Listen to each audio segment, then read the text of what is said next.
Oke, kita lanjut. Baik, kita ulangi ya. Diulangi. Yang C2 untuk yang menjelaskan, yang apa tadi? Yang menjelaskan C1. itu C2. C2, Pak.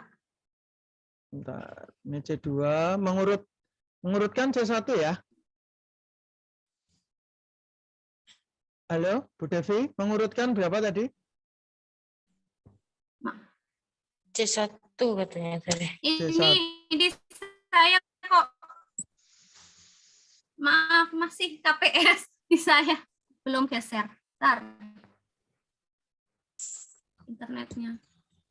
Internet saya agak lemot. Ya, mengurutkan C1, menjelaskan C2, menjelaskan C2, melaksanakan C2. Menerapkan bukan C3 ya, Bu ya? Kalau Halo? menerapkan itu Halo? kan aplikasi. Aplikasi itu kayaknya C3, Bu. Iya, C3, Bu. C3 ini, Bu. Menerapkan itu C3. Halo, Pak. Dengar suara saya? Iya, iya. Pak Banu dengar suara saya? Dengar. Halo? Dengar ya, Bapak Iya. Ibu? Iya. Melaksanakan itu menerapkan C3, Bu. Iya. Nah, ini menerapkan. Menerapkan itu melaksanakan kan C3. Ya. Iya, C3. Oke, kita lanjut. Silakan, Bu. Mana, Pak?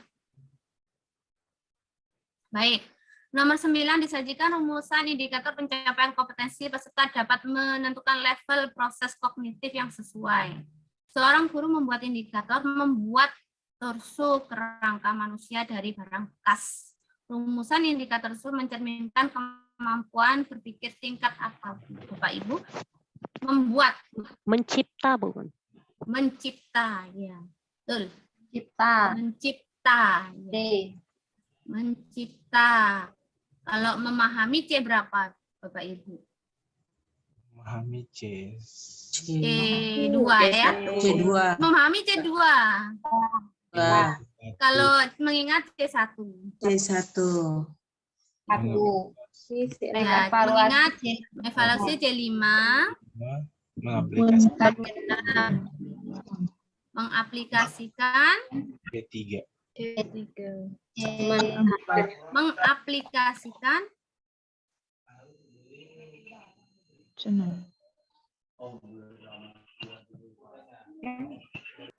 Ya, aplikasikan sama dengan menerapkan.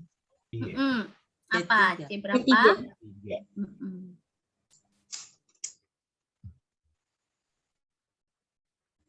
Lanjut.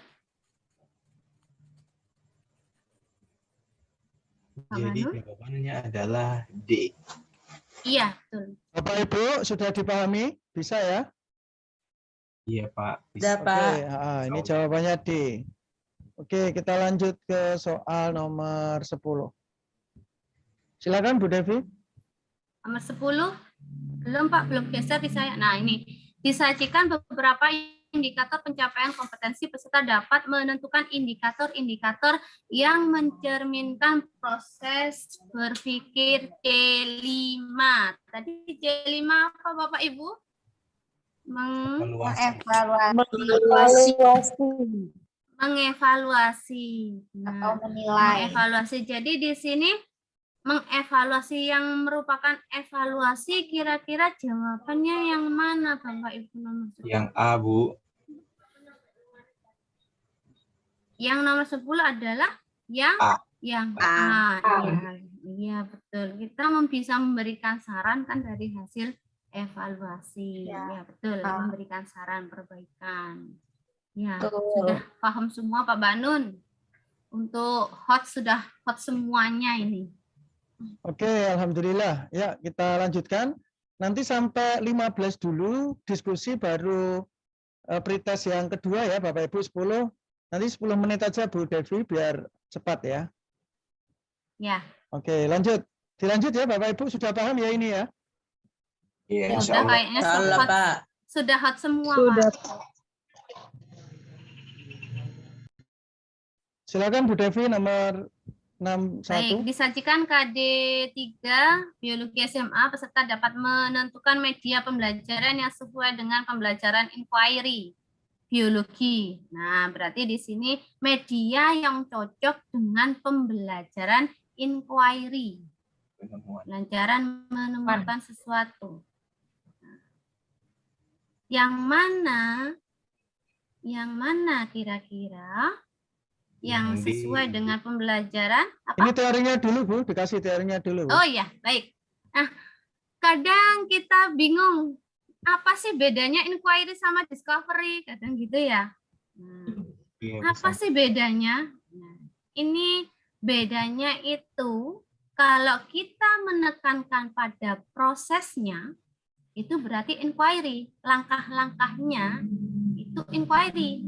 Meskipun siswa itu tidak menemukan dari langkah-langkah yang sudah dilakukan, belum menemukan sesuatu atau belum menemukan konsep, tidak masalah kalau kita pembelajaran inquiry. Tetapi kalau pembelajaran discovery harus sampai menemukan sesuatu. Nah, makanya bisa dikatakan kadang discovery dan inquiry itu dua hal yang tidak bisa dipisahkan.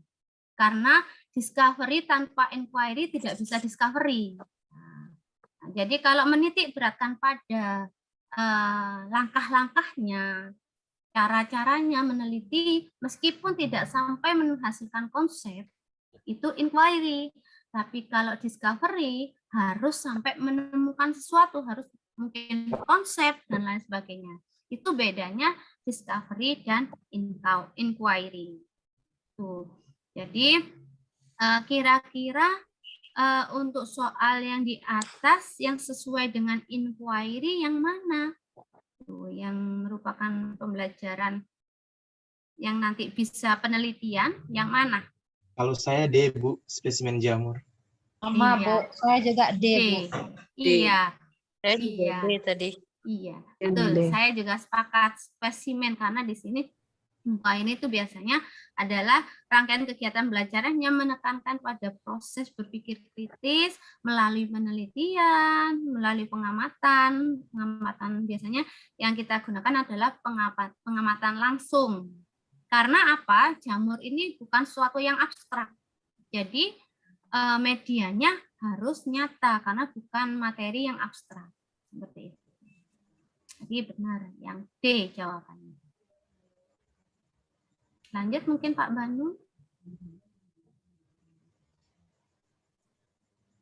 Ya, jadi inquiry proses mencarinya, discovery proses penemuannya. Lanjut Pak Banu. Oke, Sudah, Bu. Silakan. selanjutnya disajikan skenario pembelajaran pada materi biologi tertentu, peserta dapat menilai pendekatan pembelajaran yang sesuai dengan skenario pembelajaran yang sesuai dengan skenario. Jadi di sini ada skenario pembelajaran, kemudian kita Kasih teori dulu, bisa Bu, menilai. pendekatan. Oh ya, baik. Ini adalah beberapa pendekatan yang saya kira semuanya sudah paham ya. Ada beberapa pendekatan. Yang pertama yaitu sebenarnya secara garis besar ada dua ya, teacher center dan student center. Tapi yang untuk abad ke-21 ini harus ke student center. Nah, kemudian di sini ada yang namanya pendekatan kontekstual. Nah, tadi kan sudah ya, kontekstual itu nyata, sesuatu yang nyata. Jadi kita menggabungkan materi dengan situasi dalam keadaan nyata. Itu adalah kontekstual. Kemudian yang kedua yaitu pendekatan ekspositori. Nah, biasanya guru-guru yang suka menerangkan, atau ini biasanya pendekatannya adalah ekspositori. Nah, menerangkan, menjelaskan, siswanya diam, tidak aktif, itu ekspositori. Nah, tidak ada kata bahwa pendekatan ini lebih baik daripada ini, tidak. Jadi semuanya itu ada kelebihan, ada kekurangannya. Kemudian pendekatan induktif. Pendekatan mengajarkan siswa, jadi di sini induktif berarti dari keadaan yang khusus kemudian disimpulkan menjadi satu kesimpulan. Nah, menyimpulkan sesuatu. Jadi pembelajaran yang akhirnya mendapatkan kesimpulan. Kesimpulan, aturan, prinsip itu adalah induktif. Sedangkan deduktif kebalikan induktif. Nah, di sini kita membawa hal-hal yang bersifat umum dulu, baru ke khusus. Contoh yang deduktif gimana? Misalnya kita mempelajari tentang materi virus. Nah, misalnya virus ini ciri-cirinya ini. Nah, itu sudah masih umum. Nah, ketika dikhususkan lagi, ciri-ciri virus corona apa? Nah, itu kan lebih dalam lagi, lebih khusus lagi. Jadi lebih ke dalam. Jadi yang awalnya umum, semuanya ciri-ciri virus. Nah, ciri-ciri semua virus, kemudian kita tarik ke sesuatu yang khusus. Nah, khusus untuk virus corona, ciri-cirinya apa? Nah, itu adalah pendekatan deduktif. Kemudian konstruktif. Nah, kata kunci kalau konstruktif berarti siswa membangun konsep-konsep baru. Jadi konstruktif membangun atau menemukan sesuatu konsep yang baru. Itu konstruktif. Kemudian kalau problem solving itu kata kuncinya adalah pembelajaran yang berawal dari masalah. Jadi siswa dihadapkan dalam suatu masalah yang harus dipecahkan. Stop lagi, Pak Bani.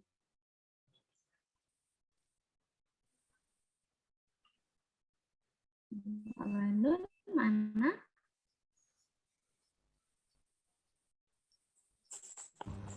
Sudah ya? Belum, Pak.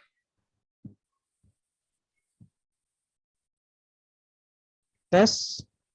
Halo? Iya. Bapak Ibu sudah Iya. masuk belum? Sudah, Pak. Sudah. Nah, untuk selanjutnya pendekatan open-ended. Open-ended ini masih hampir sama dengan kontekstual. Tapi bedanya untuk open-ended ini nanti hasil dari pembelajaran ini nanti pengetahuan masing anak-anak belum tentu sama. Jadi pengetahuan yang dimiliki nanti belum tentu sama siswa satu dengan siswa yang lain, sesuai dengan pengalaman-pengalaman siswa-siswa. Jadi sama kita bawa ke sesuatu yang nyata, kemudian dianalisa, tetapi nanti konsep yang dihasilkan masing-masing anak itu bisa jadi berbeda-beda. Itu open-ended. Kalau saintifik, kenapa di sini tidak saya tulis karena sudah makanan kita sehari-hari ya, dan inquiry tadi sudah. Itu Bapak, Pak Banun, kita ke soal Pak Banun. Pak Banun.